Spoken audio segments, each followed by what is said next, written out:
ఇదేంటి ఇది చూడండి ఫ్రెండ్స్, అసలు మామూలుగా గుడ్డు 7 నిమిషాలు ఉడకబెడితే సరిపోతుంది. ఇది నేను పొయ్యి మీద పెట్టి మర్చిపోయి పావుగంట పైనే ఉడికినాయి, 20 నిమిషాల దగ్గర.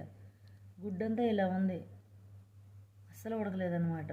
ఇట్లా మెత్తగా ప్లాస్టిక్ గుడ్లు అంటున్నారు కదా, అంతకితం ఒకసారి ఇట్లాగే వచ్చినాయి. చూసారా ఎలా ఉన్నాయో? ఆ గుడ్లు కూడా ఎలా ఉన్నాయి చూద్దాం. ఇదిగోండి ఇలా పగిలేలాగా ఉడికినాయి. ఇదిగోండి ఇదైతే ఇలా ఉంది.